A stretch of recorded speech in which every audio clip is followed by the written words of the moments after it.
तो हमने पिछले वीडियो में मूलाधिकार वाला चैप्टर शुरू किया था और उसमें हमने बताया था कि मूलाधिकारों को संविधान में शामिल करने की क्या आवश्यकता थी और क्या इनका महत्व है। तो आज की वीडियो में हम पढ़ेंगे कि भारत के संविधान में कौन कौन से मूलाधिकार हैं और जो समानता का मूलाधिकार है सबसे पहला, उसके बारे में कि उसके अंदर क्या क्या प्रावधान हैं।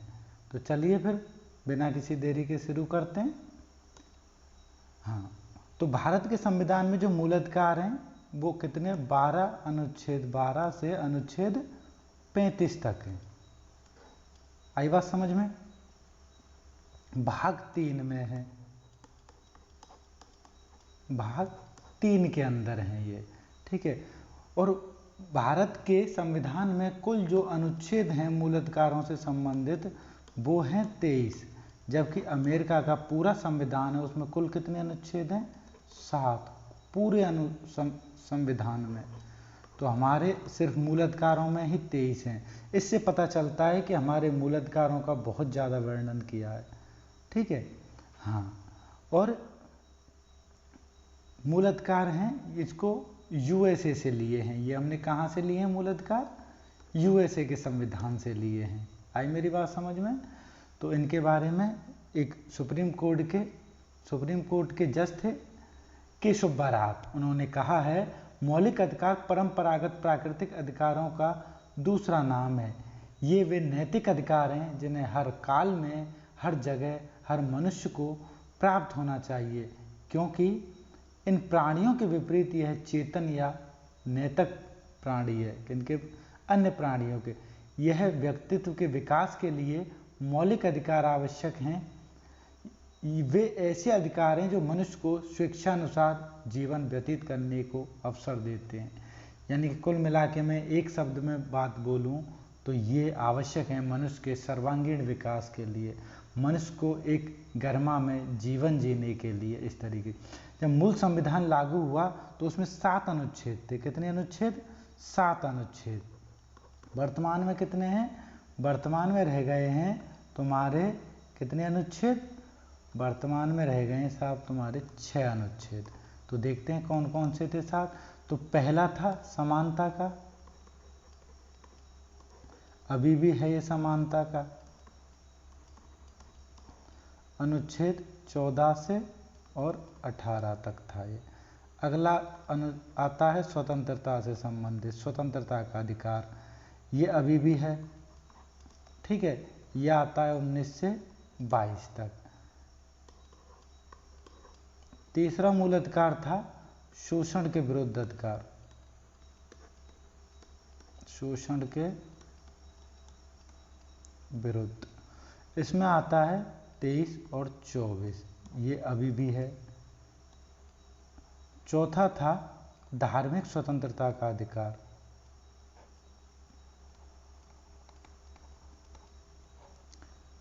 25 से लेके और 28 तक के अनुच्छेद इसमें आते हैं। अगला था अनुच्छेद 5, कौन सा? शिक्षा एवं संस्कृति का अधिकार, ठीक है, शिक्षा एवं संस्कृति का अधिकार।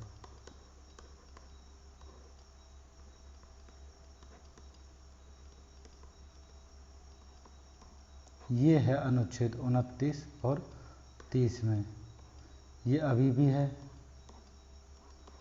अगला जो छठवां है संपत्ति का अधिकार, ये अनुच्छेद 31 में था, वर्तमान में इसको खत्म कर दिया गया है, ठीक है। तो अब ये नहीं है। और जो 7वां था वो था तुम्हारा संवैधानिक उपचारों का अधिकार,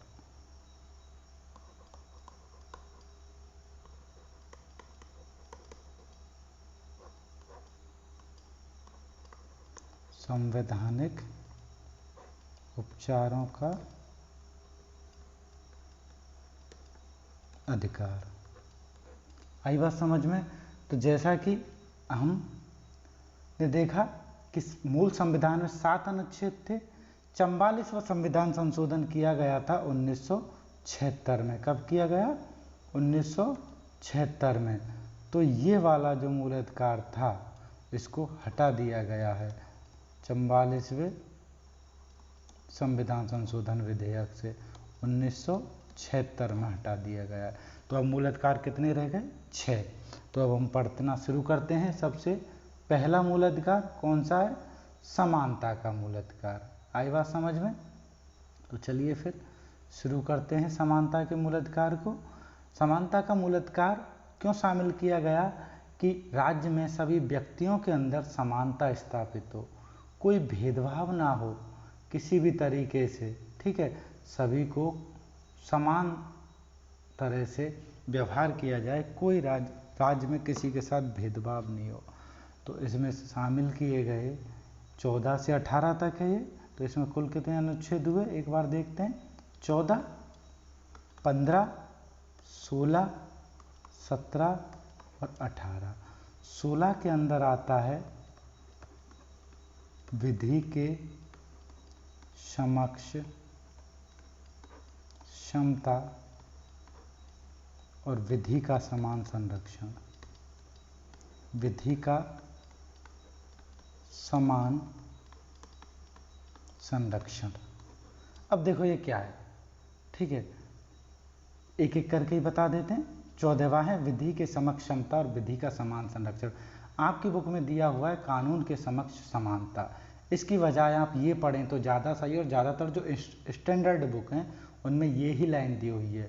जो पहली वाली लाइन है ये ली हमने ब्रिटेन के संविधान से, और दूसरी वाली लाइन ली है यूएसए के संविधान से। ये वाली लाइन है ये नकारात्मक व्याख्या करती है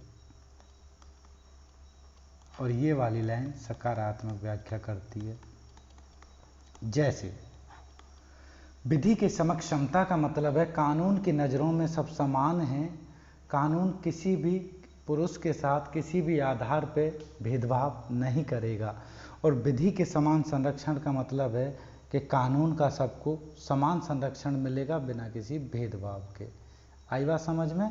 तो विधि के समक्ष सभी समान है और जो विधि है कानून है उसका सभी को समान संरक्षण मिलेगा या सभी समान संरक्षण के हकदार होंगे। तो इस वाली लाइन को याद रखना तो ज़्यादा आसान रहेगा, लाइन से स्पष्ट हो जाएगा। अगला पढ़ते हैं अनुच्छेद 15। कौन सा है? अनुच्छेद 15 है तुम्हारा धर्म, जाति, लिंग, मूलवंश, जन्मस्थान आदि के आधार पर राज्य भेदभाव नहीं करेगा।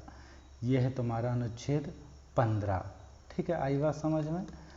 ठीक है, तो अनुच्छेद 15 ये कहता है कि राज्य में धर्म के नाम पे, जाति के नाम पे, लिंग के आधार पे, ठीक है, जन्मस्थान के आधार पे भेदभाव नहीं होगा, इसको निषेध किया गया है। ठीक है, ये बात ठीक। अब जैसे सार्वजनिक उपक्रम है, ठीक है, तालाब हैं, पार्क हैं, ट्रेन है, सड़क है, बस है, मॉल हैं, भोजनालय हैं, मंदिर हैं, होटल हैं, जो भी सब कुछ है, ठीक है, स्कूल हैं, हॉस्पिटल हैं, इनका बिना किसी भेदभाव के कोई भी उपयोग कर सकता है। आई मेरी बात समझ में? तो क्या लिख रहा है कि इन आधारों पे भेदभाव नहीं हो सकता है। क्या नहीं होता है इन आधारों पे भेदभाव? यदि हम बस में जाते हैं तो महिलाओं, बुजुर्गों, विकलांगों के लिए अलग सीटें हैं। ठीक है, नौकरियों में देखते हैं हम, नौकरियां तो क्या संसद के अंदर देखते हैं, वहाँ पे भी इनको अलग से क्या है, विशेष वर्ग हैं जैसे SC ST है, इनको छूट दे रखी है। ठीक है, और भी कई जगह देखते हैं तो इनको छूट है। तो ये फिर समानता कहाँ हुई? तो इसी अनुच्छेद में यानी कि 15 में ये प्रावधान किया गया कि राज्य को यह अधिकार है कि वो स्त्रियों, बच्चों, बुजुर्गों और जो सामाजिक रूप से पिछड़े हुए हैं उनके लिए विशेष प्रावधान कर सकती है, विशेष प्रावधान।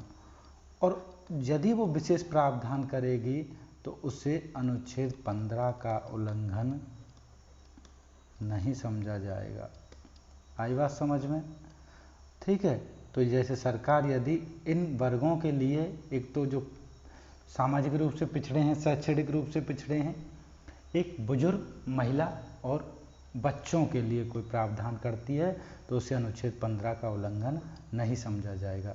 अब अनुच्छेद 16 पर आते हैं। लोक नियोजन के विषय में अवसरों की समानता। लोक नियोजन मतलब नागरिक सेवाएं, और यदि कॉमन भाषा में बात करें तो सरकारी नौकरियां। ठीक है, अब देखो इसके अंदर क्या है। इस अनुच्छेद में ये कहा है कि जितनी भी नागरिक सेवाएं हैं उनमें जो राज्य के नागरिक हैं वो बिना किसी भेदभाव के समान नौकरियां पाने के हकदार होंगे। आई बात समझ में? इसमें जाति, धर्म, लिंग आदि के आधार पे भेदभाव नहीं होगा, और जो भी सरकारी नौकरियां हैं, नागरिक सेवाएं हैं, वो जो नागरिक हैं वो समान रूप से उनको पाने के हकदार होंगे। ठीक है, अब साहब फिर कुछ इसमें प्रावधान किए गए आगे कि राज्य को यह अधिकार है कि वह राज्य के मूल निवासियों के लिए और कुछ सामाजिक और शैक्षणिक रूप से पिछड़े हुए हैं, ठीक है, जैसे अन्य पिछड़ा वर्ग है, SC है, ST है, इनको आरक्षण प्रदान कर सकता है, और यदि ऐसा वो करता है तो उससे अनुच्छेद 16 का उल्लंघन नहीं समझा जाएगा। आई बात समझ में? तो ये नौकरियों में जो आरक्षण है वो इस अनुच्छेद के कारण हुआ है। ठीक है, आगे आ जाओ अनुच्छेद 17 पर। ठीक है, और वैसे भी समानता के जो मूल अधिकार है इसका उद्देश्य क्या है? समानता स्थापित करना, और जो वर्ग पिछड़े हुए हैं, ठीक है, सामाजिक रूप से, आर्थिक रूप से, आर्थिक तो नहीं, सामाजिक और शैक्षणिक रूप से, तो उनको समानता लाना ही संविधान का उद्देश्य था, और शायद इसीलिए आरक्षण के प्रावधान किए गए। अस्पृश्यता का अंत, अनुच्छेद 17। ठीक है, यानी कि जो अस्पृश्यता एक लंबे समय से भारत के अंदर कुछ वर्ग, कुछ जातियां, कुछ संप्रदायों को अछूत समझा जाता रहा, जिनके साथ सामान्य लोग बैठने में, उठने में संकोच करते हैं। ठीक है, तो अब ऐसे यदि आदमी आदमी के बीच में भेदभाव रहेगा, मनुष्य मनुष्य के बीच में, तो कभी भी समानता नहीं आ सकती है सामाजिक रूप से, ना ही जो वो लोग हैं पिछड़े वो समाज की मुख्य धारा में शामिल हो सकते हैं। तो समानता लाने के उद्देश्य से अनुच्छेद 17 में अस्पृश्यता का अंत किया गया, अर्थात इसमें प्रावधान किया गया कि अस्पृश्यता भारत में निषेध होगी। भारत के संविधान में अस्पृश्यता को निषेध किया गया है, और यदि कोई व्यक्ति ऐसा आचरण करता है या दूसरों को इसके लिए प्रेरित करता है तो यह एक दंडनीय अपराध माना जाएगा। आई बात समझ में? और तुमको पता ही है बाद में 1955 में एक क्या नागरिक अधिकार अनुसूचित जाति ये अस्पृश्यता निवारण अधिनियम बना 1955 में।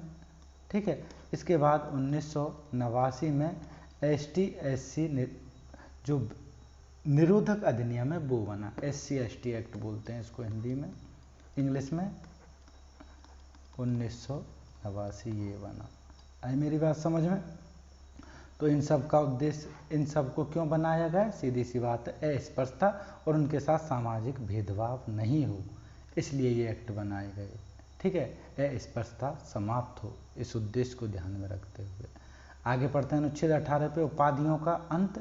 ठीक है, तो भारत का जब आज़ाद हुआ, संविधान लागू हुआ, तो इससे पहले खूब सारी उपाधियाँ दी जाती थी। पहले राजतंत्र था तब भी, और जब अंग्रेज आए तब भी। जब राजतंत्र था तो आपने देखा होगा सामंत होते थे, राजा होते थे, महाराजा होते थे, ठीक है, छोटे मोटे जागीरदार होते थे, गांव के लंबरदार, और इस तरह की खूब सारी पोस्टें हुआ करती थी। ठीक है, और उनको विशेषाधिकार भी होते थे। लेकिन जब अंग्रेज आए तो अंग्रेजों ने अलग तरह के तुम्हारे विशेषाधिकार और उपाधियाँ दी, जैसे कि नाइटहुड की उपाधि देते थे, वो सर की उपाधि देते थे, लॉर्ड की उपाधि देते थे। इस तरह से उन्होंने उपाधियाँ देना शुरू किया। ठीक है, और उनको साथ में विशेषाधिकार भी मिले कुछ, जिनको ये उपाधियाँ मिलती थीं, और भी खूब सारी उपाधियाँ उन्होंने देना शुरू किया। राय साहब की वो उपाधि देते थे। तो अब लोगों में भेदभाव नहीं हो, उपाधियाँ मिल गई, उनको विशेषाधिकार मिल गए, और जिनको नहीं मिले उपाधियाँ या डिग्रियाँ, उनको क्या हुआ, उनको अधिकार कम रह गए। तो उन अनुच्छेद 18 में ये प्रावधान किया गया कि भारत संघ में सभी उपाधियों का अंत किया गया। संविधान के अनुसार ठीक है, भारत जो सरकार है वो किसी भी तरह की उपाधियां किसी भी नागरिक को प्रावधान नहीं कर सकती और ना ही कोई विशेषाधिकार दे सकती है। ठीक है, फिर बाद में एक प्रश्न खड़ा हुआ कि साहब लोग बीए करते हैं, एमबीबीएस करते हैं, इंजीनियरिंग करते हैं, पीएचडी करते हैं, ठीक है, तो फिर ये भी तो उपाधियां दी जाती हैं, डिग्रियां दी जाती हैं। ठीक है, और एक तरफ और देखा कि आर्मी के अंदर लेफ्टिनेंट होता है, जनरल होता है, ब्रिगेडियर, हवलदार, सूबेदार, जनरल, लेफ्टिनेंट जनरल, ये सब होते हैं, तो ये भी तो उपाधियां हैं। इस आर्टिकल में 18 में ये प्रावधान किया गया कि सेना संबंधी, सैन्य संबंधी जितनी भी उपाधियां हैं और विद्या संबंधी, जो यानी कि लोगों ने विद्या यानी पढ़ाई करके जो भी उपाधियां अर्जित की हैं उनको सुचारू रूप से जारी किया जा सकता है। ठीक है, आई मेरी समझ। तो इनको छूट प्रदान की गई सैन्य, तो सैन्य और विद्या संबंधी जो उपाधियां हैं इनके अतिरिक्त राज्य कोई भी उपाधि प्रदान नहीं करेगा।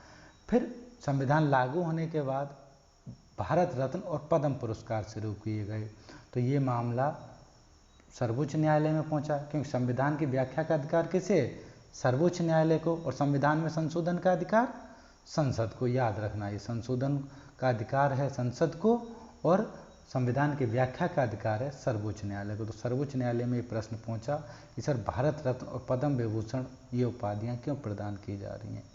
तो सर्वोच्च न्यायालय ने ऐसा डिसीजन दिया कि जो भारत रत्न और पद्म पुरस्कार हैं ये सामाजिक सेवाओं के लिए दिए जाते हैं, और यदि जो इनको प्राप्त करने वाले हैं वो कभी भी अपने नाम के आगे इन पुरस्कारों का या उपाधियों का प्रयोग नहीं कर सकते। जैसे सचिन तेंदुलकर को मिला है तो वो कभी भी अपने नाम के आगे भारत रत्न सचिन तेंदुलकर नहीं लिख सकता है, या भारत रत्न लता मंगेशकर वो नहीं लिख सकती है। इस तरीके से आई मेरी बात समझ में। और यदि कोई विदेश से, मान के चलो कहो कि भारत में तो नहीं मिल रही हैं, और देशों में मिलती हैं, जैसे ब्रिटेन में मिलती है, वहाँ से मुझे नाइटहुड की या लॉर्ड्स की उपाधि मिल रही है, तो क्या मैं ले सकता हूँ? हाँ, ले सकता हूँ, लेकिन इससे पहले यदि मैं विदेश से कोई उपाधि अर्जित कर रहा हूँ तो इससे पहले मुझे राष्ट्रपति की अनुमति लेनी होगी। ये बात याद रखना। तो ये हमने पढ़ा कौन सा अधिकार, समानता का अधिकार। कैसा लगा आपको? उम्मीद करता हूँ समझ में आया होगा। यदि समझ में आया है तो चैनल को, वीडियो को लाइक कीजिए और हमें कमेंट बॉक्स में बताइए कि वीडियो कैसा लगा। और यदि कुछ समझ में नहीं आया है तो हमें कमेंट बॉक्स में बताइए कि सर ये वाला अनुच्छेद समझ में नहीं आया है, हम इसको दोबारा समझाने की कोशिश करेंगे और अच्छा। धन्यवाद।